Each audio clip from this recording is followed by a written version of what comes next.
Welcome back to the Georgia Show. It is April 30th, and Bill, a lot going on from Ukraine. They just signed the minerals deal, by the way, which is huge breaking news. So we've been covering stuff all around the world, but right now we're going to focus on Georgia, and it's going to be a very impactful and informative show. How's it going to roll, Bill? So we're going to have a story of an unusual set of rules and their sequence within the Georgia GOP. We'll hear from Hank Sullivan, who has done just an extraordinary amount of research to understand this. We might cover a couple other small topics along with that. We'll also talk about, in general, a theme of things fitting together. And let me show you the theme.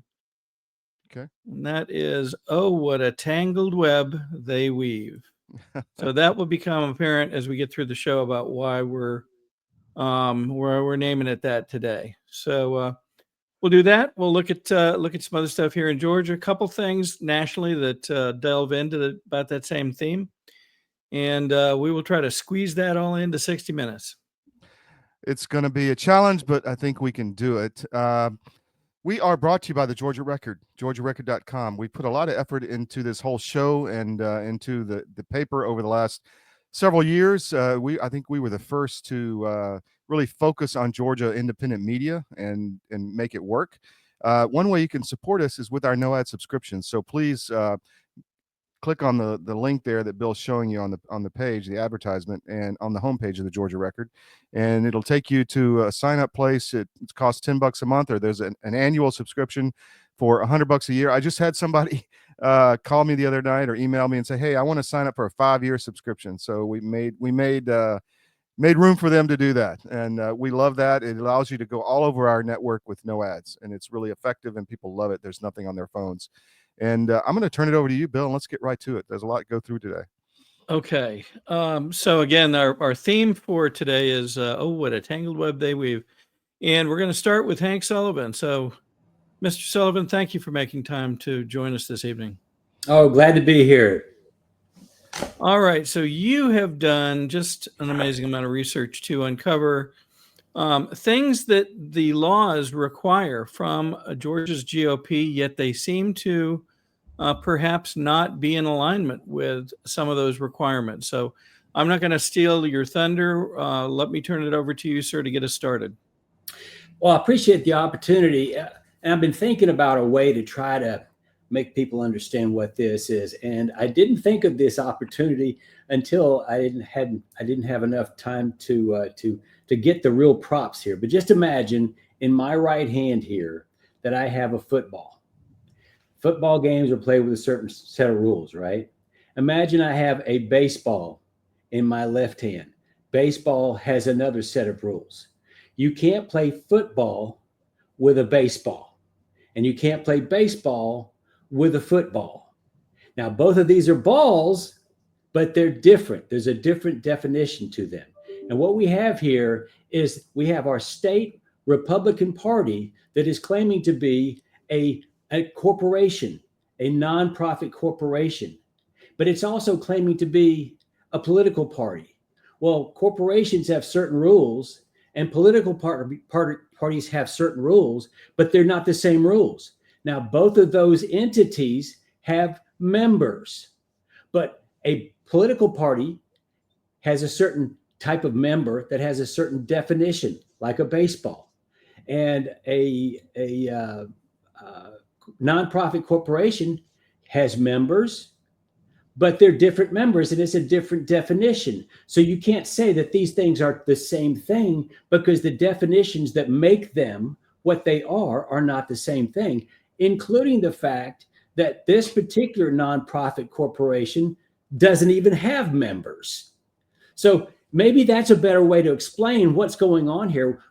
What's really difficult is that the powers that be in the Georgia Republican Party are gaslighting an entire population of Republicans. They will not come off of this story.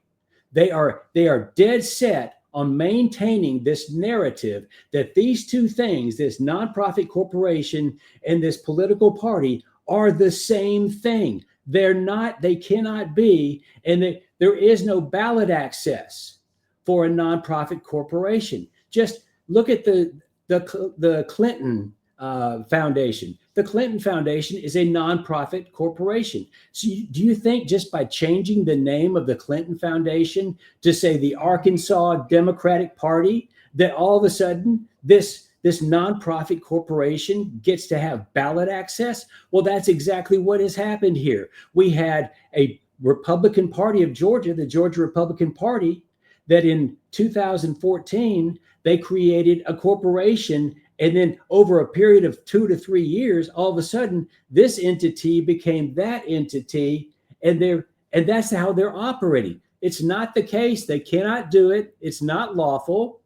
And they keep gaslighting the entire population to believe that these two things are the same, and they are not. Hank, I took the liberty of pulling a couple pages out of your latest Substack that may help a bit get us started on this dialogue too. And this on the left is an original front page of the Rules of the Georgia Republican Party. That one was signed by John Paget some years ago. And the one on the right was until recently unsigned, and it says Rules of the Georgia Republican Party, Inc. And essentially what you're saying is this is not as simple as just sticking INC on the end of the name, is it? No, it's not. Okay, so what you have there on the screen on the left, that's the Rules of the Georgia Republican Party. That is, as far as I can tell, that's the last known set of rules for the Georgia Republican Party. And it is signed, notice it is signed there by John Paget, who was the chairman at the time of the Georgia Republican Party. But also notice that stamp. That was a stamp as received by the Georgia Secretary of State's office. And now those are dated May 18th, 2013. And for all I can imagine, those are still the rules of the Georgia Republican Party, because anytime it says in section in Title 21, section 21-2-110, when it's defining what political parties are, it says that political parties have to report anytime of their material information changes. So if you have a new election and you have a different, say a different chairman, then you've got to file that information with the Secretary of State's office. And until that information is filed with the Secretary of State's office, then the person who was the chairman is still the chairman. That's the way that the law is written there. And so anytime you change the rules, or anytime you change, say, the state committee, the members of the state committee, there's well over 100 members of the state committee. According to the law, it's supposed to be public information, because the people that they represent in their areas of the state need to know who they are. So if there's party information that they need to be able to understand or impart to the party who's actually the operating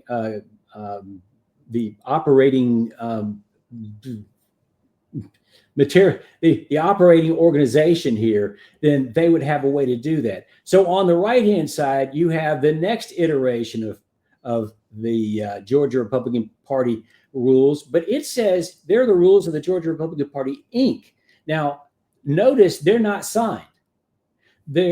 Until recently, there has never been a signed, which is a form of certification. It's certified, as the ones on the left are, certified by the chairman. But that one is not signed. In fact, none of these have been signed that have ink on them from 2013 all the way through to 2019. And do you have that one that was signed by David Schaefer? I do. Before we move on, I want to point out, you mentioned a stamp. So Yeah. when these and other documents are filed with the Secretary of State's office, just like filing a court document, they put a stamp on it. And it's not super easy to see, but it is down on the lower right-hand corner of the left-hand page. And it shows, in fact, that it was filed.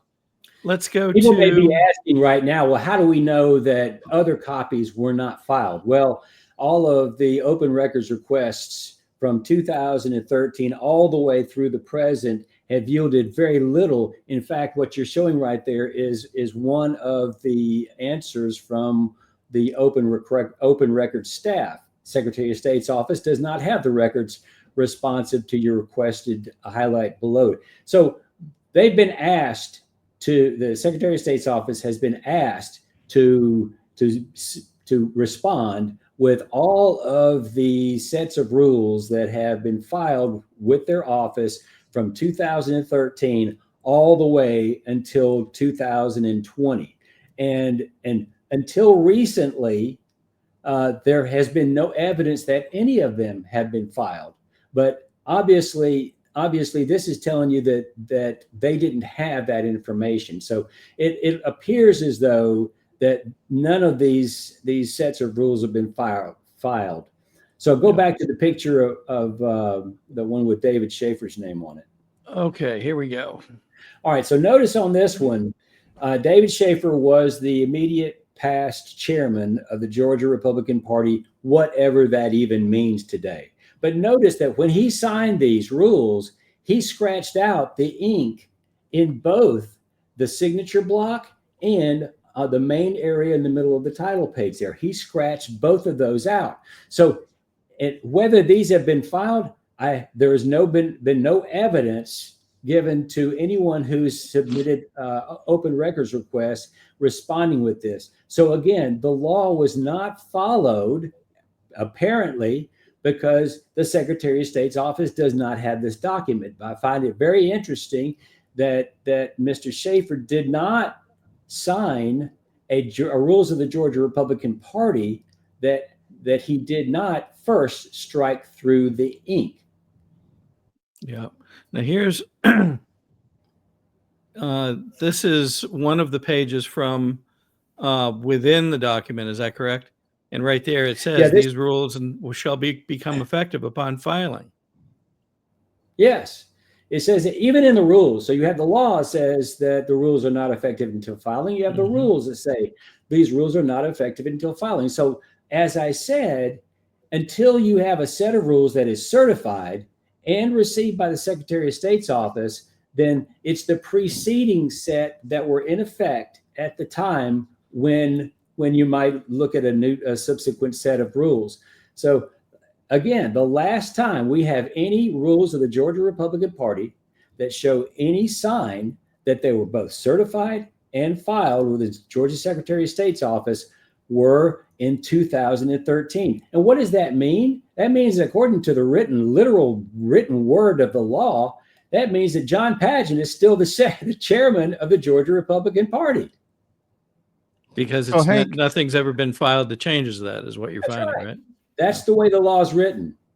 So Hank, Todd, you had a question? Yeah, it just seems, I mean, to me, it's just obvious that the whole infrastructure has been thinking very, very hard about how to do this, because the mental gymnastics they had to jump through to get this. This isn't an accident, I guess, is my point. This was calculated. Do you agree? These are learned people. Yeah. They know what they're doing.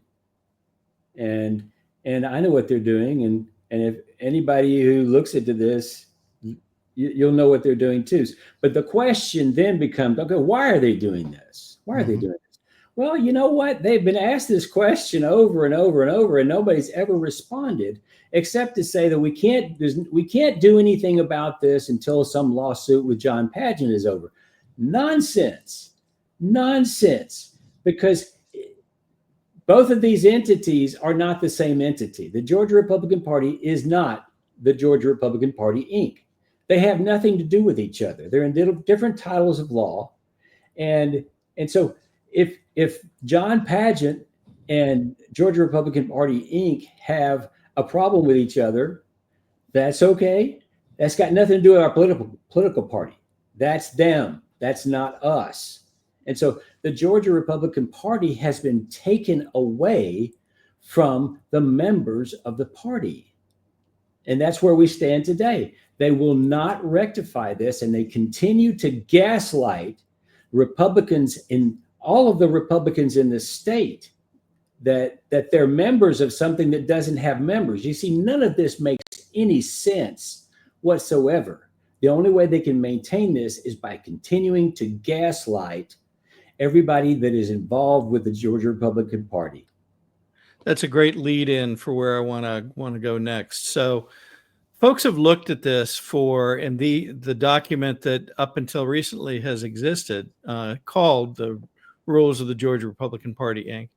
And when I've asked questions, when you ask questions, typically the leadership of whatever this organization is has referred back to, oh, well, they're available on the GOP website.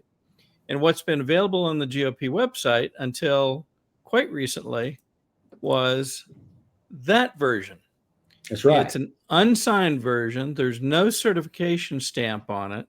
Yet folks for, I think 4 years have referred and pointed to that and said, well, that's the one that those are the rules. Those are the rules. Yet they don't appear to be signed. They don't appear to be filed.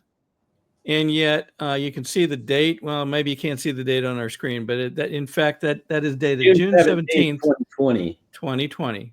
Yeah. But notice all this time it's remained unsigned. Now, in the beginning of February, we again surfaced this, middle of February, we again surfaced this issue and noted that certain aspects of the Georgia Republican Party, Inc., even though the foundation documents of the Georgia Republican Party, Inc. say they have no members, this document includes over 100 references to member or members. So that in and of itself struck a number of people as odd. In addition, are astounding. Yeah.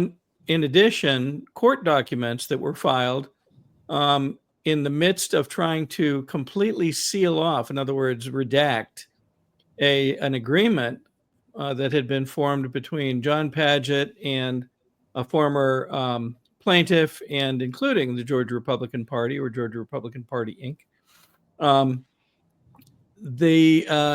Those documents indicated again to the court directly that they said the Georgia Republican Party, Inc. does not have members they called it in a traditional sense, like stakeholders. Okay, so there are no members, yet this document and others refer to members. How could that possibly be? Then about a month ago, you noticed something very odd show up, and I want to go through this very methodically. I want people to understand what happened. This document existed for about 4 years. And then just about a month ago in March, something changed. Why don't you take us through the next change? Yeah, I don't even know why I went to the Georgia Republican Party or the gagop.org website. Maybe I was looking for a set of rules and couldn't find them readily, and I thought I would download another set. And then I open it up, and lo and behold, all of a sudden there's a signature on it. There you go. So who's that signed by? That's signed by Josh McCoon, chairman of Georgia Republican Party, Inc. Notice the date is the same. So all they did was it appears for all intents and purposes that they whited out David Schaefer's name and then drew a line and typed in Josh McCoon, and then Josh McCoon signed his name as if he were the chairman in June of 2020. Well, he was not the chairman in June of 2020. He didn't become the chairman until June of 2023. If there even is a chairman, because the corporation doesn't have a chairman, the corporation has the titles are not even the same. So here it is. Josh McCoon's signature shows up on this. So I started asking questions, and what I understood now is that Mr. McCoon was asked, where are the certified copies of the rules of the Georgia Republican Party, Inc.? And he couldn't find them. From what I understand, he called all around, couldn't find them. So what did he do? Obviously, you see it on your screen. He changed the title block on it, changed the signature block, and then wrote in his own name there, signing it as if he were the chairman in 2020. Now, the chairman in 2020 was David Schaefer, and in the 2019 rules, David refused to sign, or maybe it wasn't a big issue. Maybe he just struck through it and wouldn't sign the Inc. Rules. And the 2020 rules, he didn't sign at all. So, you're having to read a lot of things into this. And I don't think Mr. Schaefer is ready to say that anything nefarious is going on with this, and I don't blame him. But it sure doesn't look right. It sure doesn't look right. And so we have these rules that you're looking at right here are the rules that are listed on the call that is supposedly authorizing this entire election season leading up to the Dalton Republican convention in June. And so everything that's been happening from the precinct meetings to the county conventions to your district conventions and all the way up to the Dalton convention is being carried out under the auspices of, under the authority of these rules. And we just showed you these rules are not certified. And now there's a real question about whether these rules have been filed. Now, I don't have any reason to believe that these latest rules that we're seeing here have been filed, which means that they're invalid because it says in 11.2, the rules and amendments do not become effective until they're certified and filed with the Secretary of State's office. However, there was a set of rules that back in 2023 that were not signed, that were conveyed according to two emails, one from General Counsel Kaufman to the General Counsel with the Georgia Republican Party / Inc. with the General Counsel of Brad Raffensperger, in which Mr. Kaufman asked Mrs. McGowan to tell them whether these rules sufficed for their requirements under 21-2-110. And Ms. McGowan, I'm not looking at it, but Ms. McGowan said that she believed that this fulfilled their requirements under Title 21. Now, hang on, I need to ask a question. So okay. She used the word believed. Yes. Now, Ms. McGowan is also the same person that, at the request of the state election board, refused to give them evidence that she had in her possession regarding the ballots of Fulton County. So does it strike you as interesting that she would pick the word believed as opposed to yes or no? Well, yes. When you use the word believe, then no one can know your heart except the Lord above. So no one's going to know. You can always say, well, I did believe it. I did say that I believe that this was true, but it turned out it wasn't true. You can't get them on anything on that. And once again, we have no evidence that these have been filed, right? And dated with a stamp. The only thing that we have evidence of is an email from Mr. Kaufman to Ms. McGowan saying, I have forwarded certain rules to you. Does this fulfill our requirement? And I'm paraphrasing. Does this fulfill our requirement under Title 21? And then she said, I'm in receipt of that, again, paraphrasing, and I believe that this fulfills your requirements under Title 21. Now, obviously, she did not have the Title 21 in front of her because she would have seen that, number one, let's just look at this. According to Title 21-2-110, the contact information, names, addresses, phone numbers, and everybody of the governing committee have got to be filed as well. Well, the governing committee of the Georgia Republican Party is a committee that's known in the rules as the state committee, and it's well over 100 people, maybe 150, 170 people that are on that committee. Well, none of those people, their names are not filed with the Georgia Secretary of State's office, and so obviously Ms. McGowan must have made a mistake if she said that merely filing an unsigned set of rules in an email is going to satisfy that requirement, because it's it there's again, we got footballs, we got baseballs, and they're not the same here. So, Hank, let me ask you. I mean, there's these filing requirements. They haven't been done for years. We can't find the formation documents at the Secretary of State, and even check the archives for the political party itself. I mean, there's a question that could be asked: does the political party even exist at this point legally? Well, that there is a germane question there. Mm-hmm. I maintain that it does, but it's just out of compliance. Mm-hmm. I believe it does exist because once, if you look at Title 21 and you read through it, it tells you about the creation of political parties, but there's no provision in the law to abandon a political party or for it to become non-existent. Once you can't get rid of it.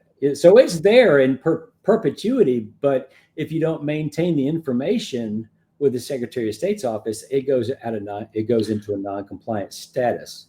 So this is the tactic. Sorry, Bill, real quick. This is a tactic in Miami-Dade. I'm on the Miami-Dade Republican Executive Committee, at least until a few months ago.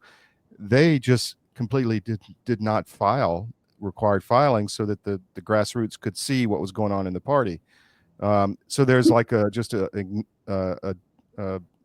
not following the rule of law, and they can get away with it, so they keep doing it. Is my sense. That's what they seem to be doing. But I look at a lot of other things too. It makes you kind of wonder, why are they doing this? And I talked about baseball rules and football rules, and they're different and all that. So one of the differences here is like in a nonprofit corporation, if you had members, all the members they're entitled to see the books. Mm-hmm. They're entitled to see all the books. Mm-hmm. But if you have a nonprofit that doesn't have members, then there's a very elite club of people that have access to the books. And the very top individual in it, being the chairman, has the right to say, okay, who gets to see the books and who doesn't get to see the books. And by virtue of the fact that this nonprofit does not have members, then that's a really tightly knit club. And so here it is. Last week over in Gainesville, we heard the treasurer of the Georgia Republican Party, and let me say that the elected treasurer, this is like part of our Republican form of government here. She's authorized by the people to deal in the financial aspects of the Georgia Republican Party.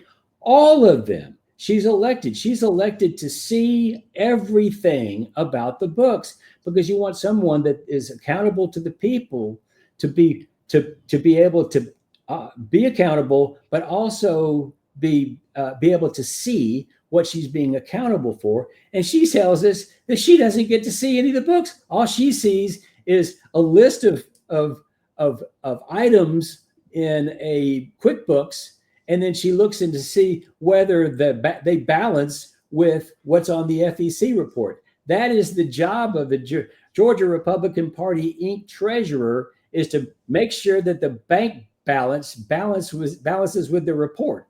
But other than that, she's got no idea, according to Miss McLean, of where those numbers come from.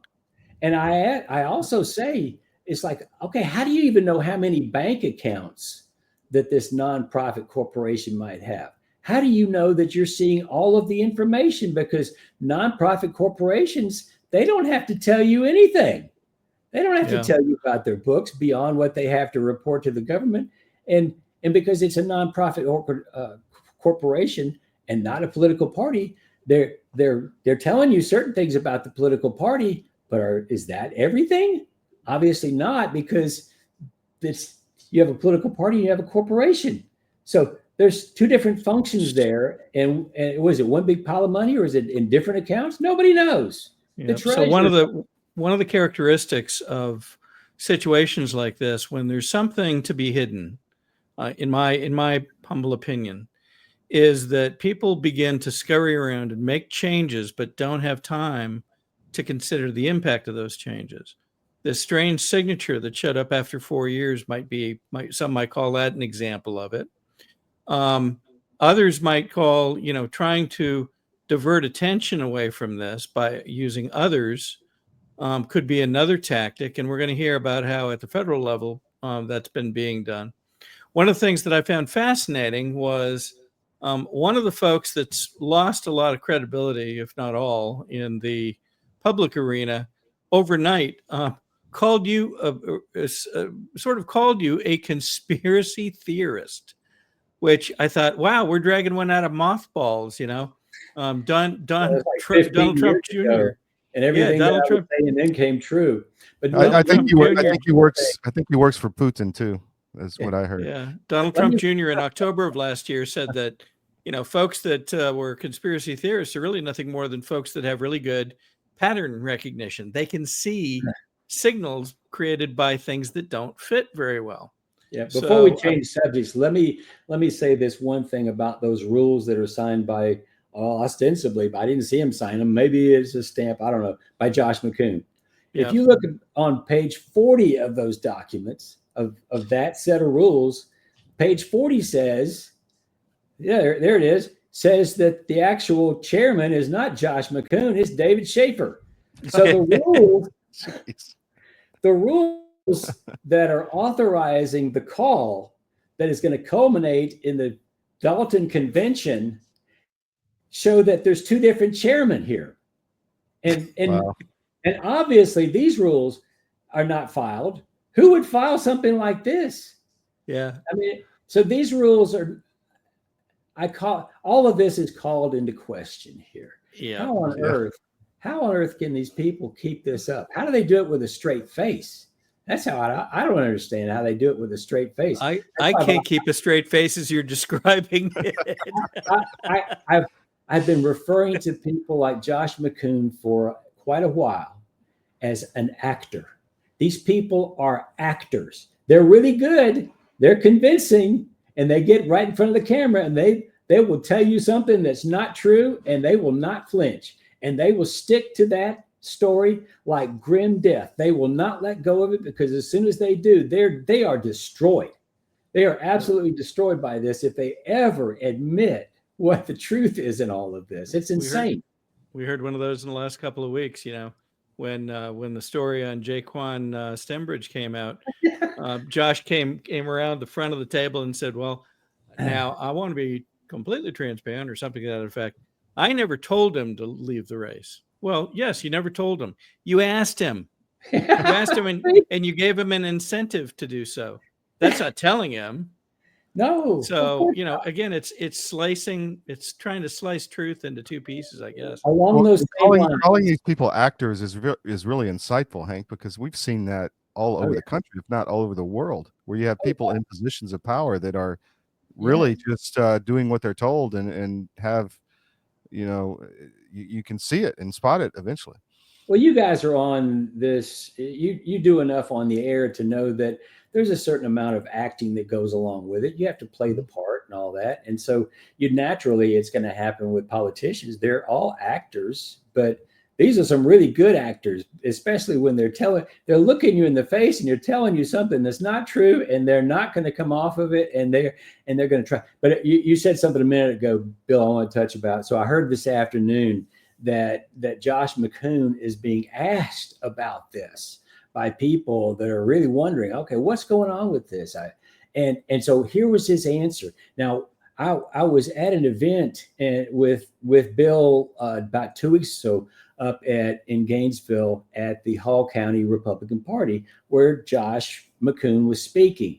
Now, when it came to Q&A, there was going to be about 10 or 15 minutes of Q&A. So I'm there. I could ask him any question I want to. I did not ask him about the ink. The reason why I did not ask him, because that would be a 2-hour debate.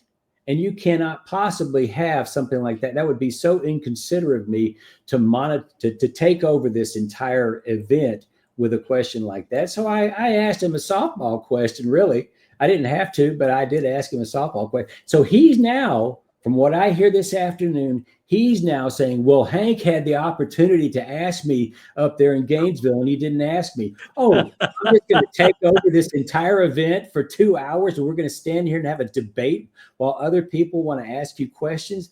I mean, that's how they divert. That's the actor in them. They have to be swift on their feet and be able to react to something, get away from the questioner, go on down the road, and see if they can escape with without having to reveal anything. That's the art of it all. That's politics for you. I wish we had time travel and we'd take you back and you could ask the question. And then today, probably the answer would have been, well, he took the entire meeting off track by asking about something that isn't really an issue anyway. It's just a paperwork thing. It'll, Yeah. How interesting. I heard that today, though, and I thought, Oh, my goodness. So he's not going to answer their question. He's going to divert to say, well, Hank could have asked me that question last week, and he didn't.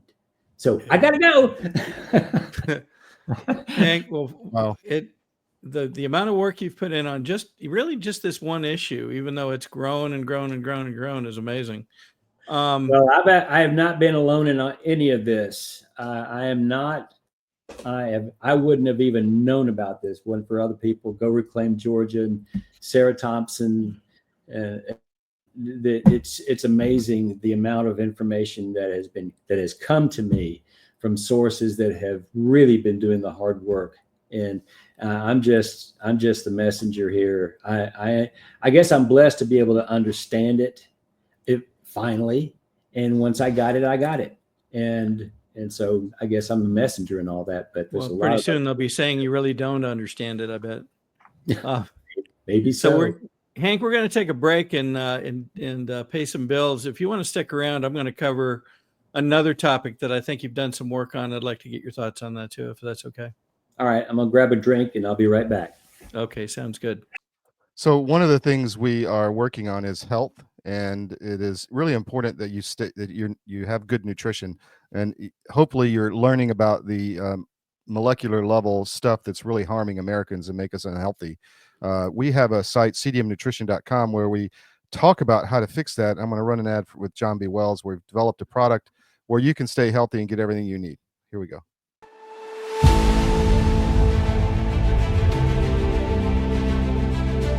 Watching my friends gain more and more weight, and then eventually I got to tell you, this is a little dark, but bad diet literally killed my whole crew.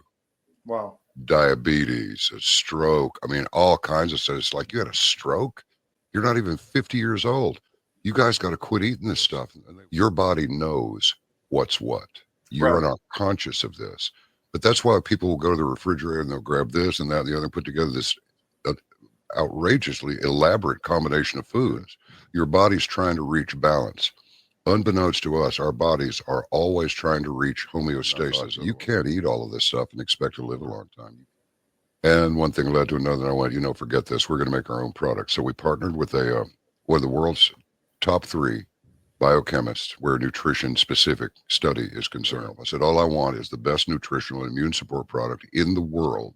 So we mixed it in yogurt. It's a powder. I got a bag of it here. I keep one on the console all the time, just so I can show people. Yeah. And it's a powder. Now, this is not candy.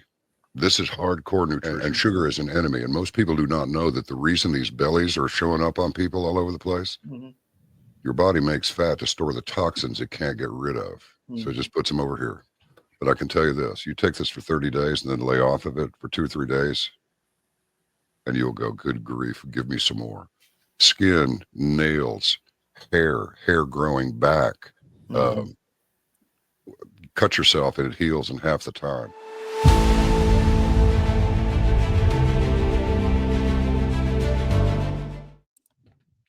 So this is the Nucleo Boost. If you go to CDM Nutrition, you can check out all the properties. It's essentially filling in the potholes of your nutrition. So when a disease does come your way, your body's ready to handle it, and it gets it into the cell at the molecular level. And you can check out the subscription monthly. It's cheaper than just buying it one-off. But we've had a lot of success. People are giving us really good reviews, and it's selling. So thank you for the audience on that. Back to you, Bill. Okay, let's bring Hank back in. Hank, you back? There you are. I am. So I want to play a video from a meeting with Trump and Rubio, I believe earlier today or yesterday. And they've uncovered yet again more information that has to do with keeping information from people, silencing people, and preventing communication. I want to play this first, and then we're going to come back. Okay. Out of the business of why it wasn't widely reported, or maybe it was. We had an office in the Department of State whose job it was to censor Americans. And by the way, I'm not. Let's try that one more time. them. There's at least one person at this table today who had a dossier in that building of social media posts to identify them as purveyors of disinformation. We have these dossiers. We are going to be turning those over to these individuals. Me or Elon? We can follow up with the media story. Well, we are going to turn over these dossiers to the individuals, and they'll decide whether they want to disclose it or not. But just think about the Department of State of the United States had set up an office to monitor the social media posts and commentary of American citizens to identify them as vectors of disinformation, when we know that the best way to combat disinformation is freedom of speech and transparency. Okay, take those two words and stick them in the back of your mind for just a moment, both us and the listeners. When you need to, when you want to be able to stifle truth and the ability to share truth, what do? They stand in the way of open communications. And we are actually seeing that play out in the same context as what we were just discussing with the Georgia GOP. So this is the NDA required for folks to get the list of all delegates and alternates back in 2023. You'll recall that, in fact, Josh McCoon was elected in June 2023, the 10th, if I recall correctly. And this is what they needed to sign. And it had certain stipulations and certain standards, but was essentially one page in the signature block. That's changed. And now this is the length of the current NDA. And just to make sure we illustrate it properly, there it is. And within that, they have now included a stipulation of non-disparagement. Now, what is disparagement? Well, they don't really tell you that. So could that be saying that you don't like Josh's haircut, or the way that Lori McLean speaks, or you don't like the color of the logo? We don't know. The problem with all of these kinds of things is it is completely one-sided. Attorneys that have reviewed this have, in most cases, told their clients, from what I am told, no way you sign anything like this. This is completely one-sided. They're in their judgment, they get to do what they want to you and can fine you $25,000 for everything they deem to be a violation of this agreement. And they've locked it down in such ways to prevent, very, very frankly, even challenging their judgment as to what might be a violation. So you can imagine, if you were to do something and they called it, well, you violated it 10 times, they now have, it isn't even a penalty. They're calling it liquidated damages to the tune of $250,000.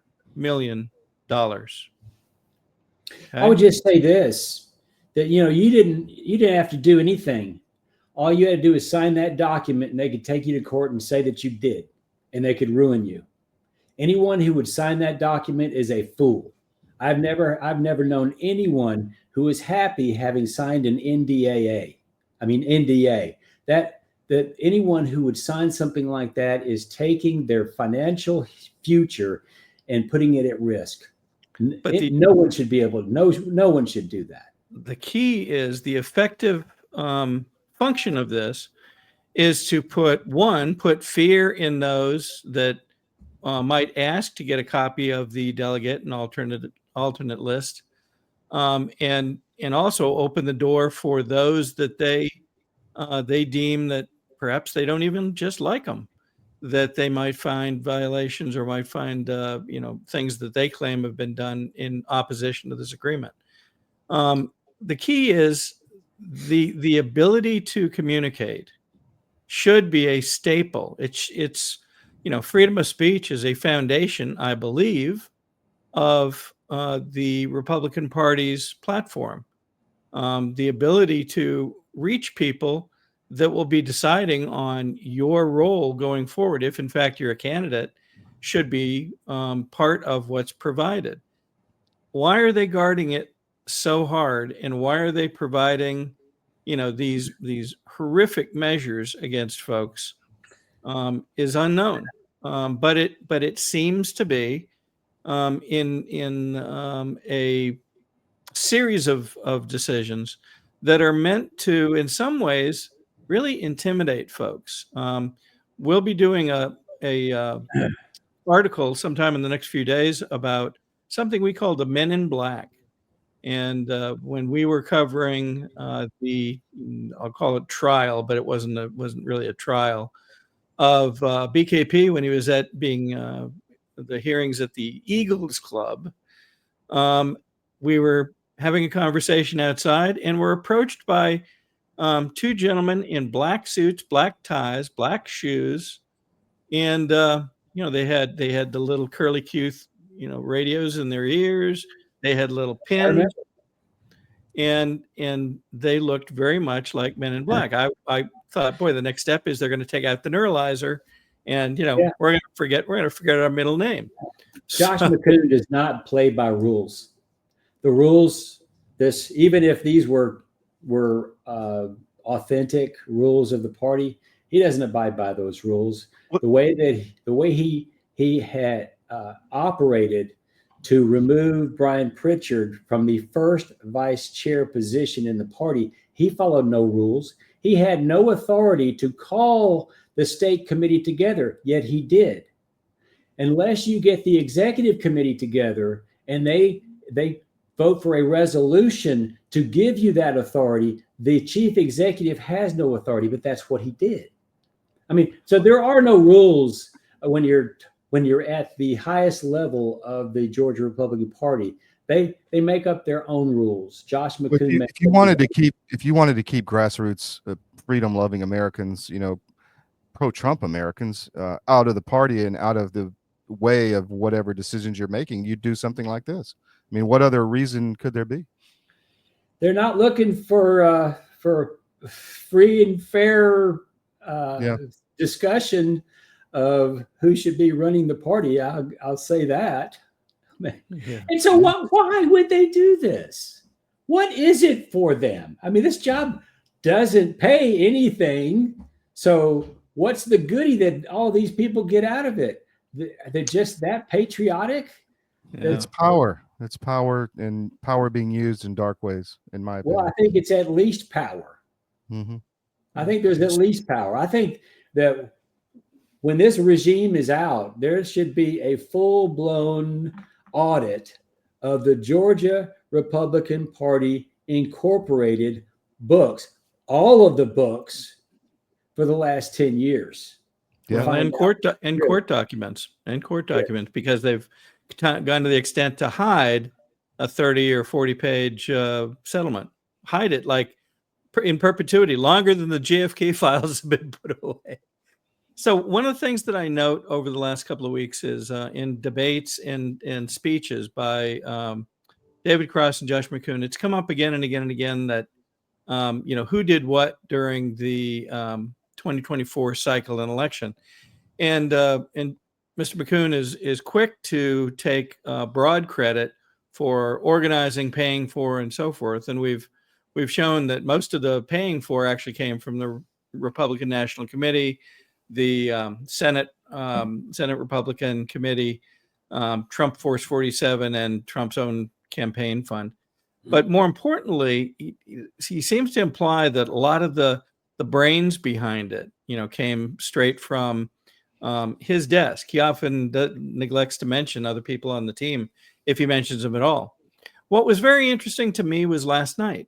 There were two commissioner slots open in Cobb County. Cobb County, the same county that happened to move more blue under the past 4 years, and during which Sally Grubbs had been running the GOP in Cobb County. So they moved more blue, and then all of a sudden last night, there's a set of elections for commissioners. I don't know the total number of votes cast, but I suspect it's in the maybe 7,000-8,000 range total. So I think that's about correct. It could be a slightly higher. But more importantly, there's a small race that you would think that an expert in election management and influence would be able to secure pretty close race, if not the win, right? And yet both of those slots went to the Dems. How could that be when we have an expert, someone that's done a great job leading the party to get Trump into office with, millions of votes, and yet, getting 2 county commissioners to the tune of probably less than 5 figures of votes Well, I think elected. How somebody's could that asleep at the possibly wheel. be? Looks like somebody's asleep at the wheel. And what we're discussing tonight is kind of emblematic of all of that. Look at how Josh McCoon has divided the party. This is how Democrats win, when the party is divided. Are we the ones dividing the party? Look, I'm a Lincolnian Republican. That's where my roots are. You can't say I'm not a Republican, but that's what's going on here. He's dividing the party because I don't believe he's being honest. And that's the first thing I look for. I can deal with people on an issue by issue basis, and we can disagree.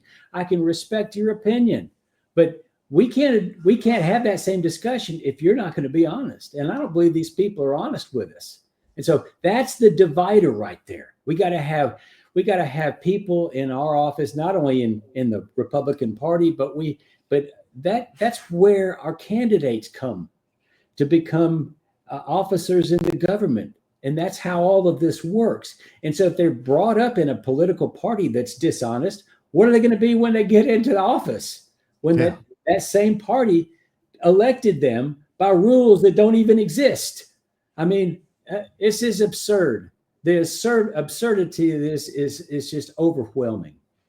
It seems like when you're living in an environment that doesn't run by rules, what are you going to get to be? You're going to be an expert at not following rules, aren't you? That's right. That's how you advance in a system like that. So one of the things that we've talked about, well, let me make one more comment. And that is a lot of stuff that I heard this past weekend when we were going through the district conventions, a lot of things I intercepted online, and things that I've heard just in the last couple of days reinforce again and again and again 2 themes that people want. They want trust and they want transparency. And it just keeps coming up again and again and again. You said audit earlier. What does audit give you? It gives you transparency to the nature of what's been done, right? And so those, I believe, are key themes as we go forward between here and to the state convention in the first week of June.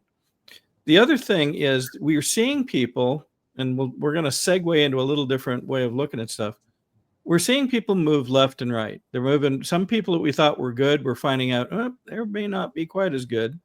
And some people that we thought were bad are seeming to come back and do some, if not all, of the right things. And it's kind of this, people are moving from one side to the other.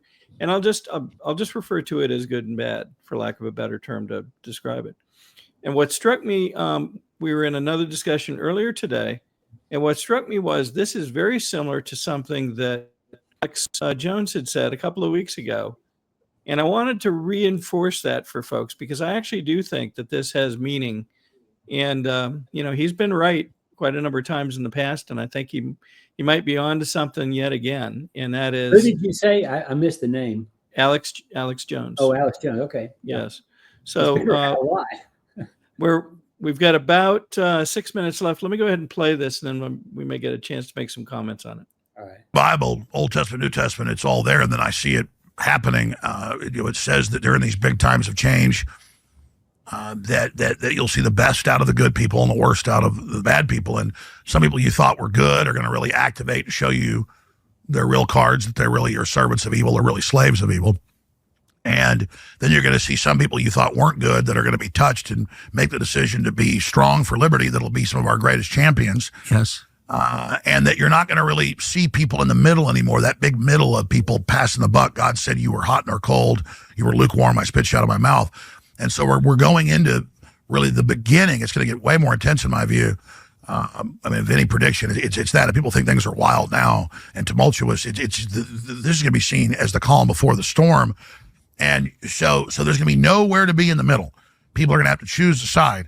And those that have chosen evil, chosen the establishment, chosen the satanic world order, are going to get deeper and deeper into their devotion, their hysteria, their violence, trying to prop it up, because deep down they're scared, and they have form of Stockholm syndrome where they go to the abuser and think if they prostrate themselves before it, somehow they'll be given deliverance, when really they just need to repent and ask God to come in to their heart and cleanse them and then rise them up to be a soldier against this evil in this key time. But there'll be no room for anybody in the middle in the time we're in. And I'm talking to so many people that weren't even Christian or weren't even religious or weren't even spiritual who are saying it's good versus evil. And I talk to so many people I know that are professionals, and they...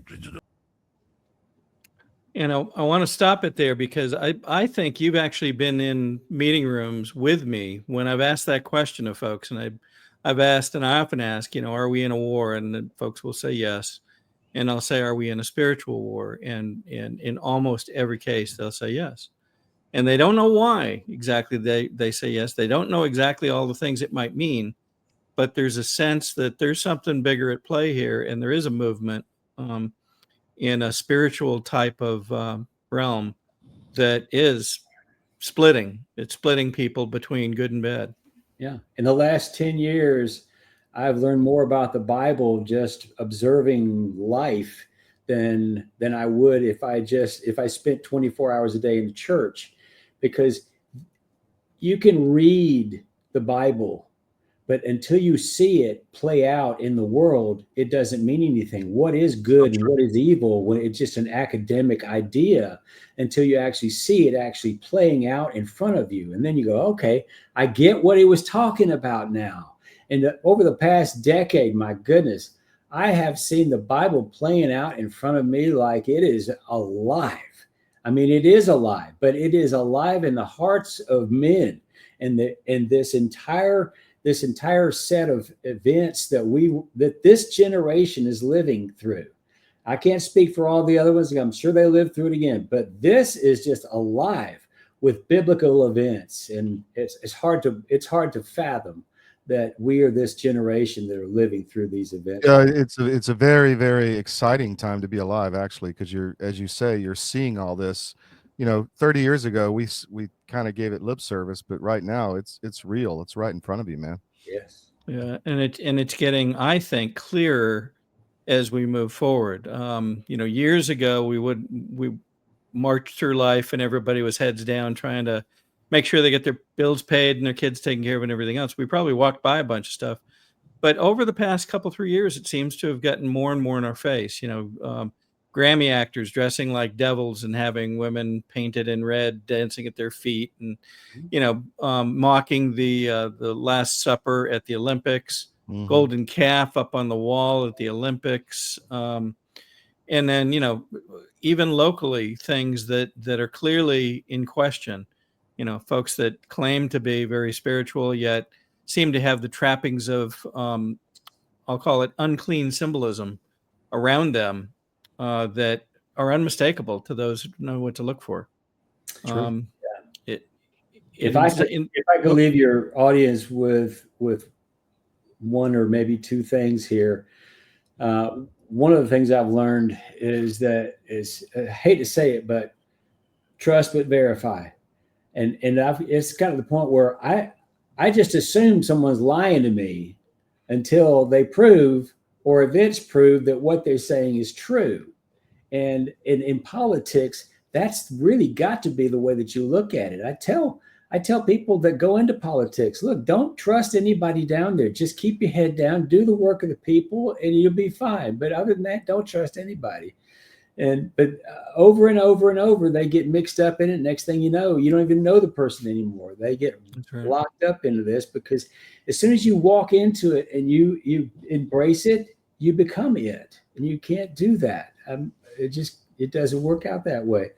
But the other thing is that the people have got to wise the heck up.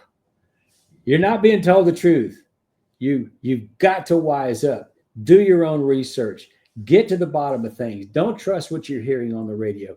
They have a law where they can propagandize you and you'll never know it.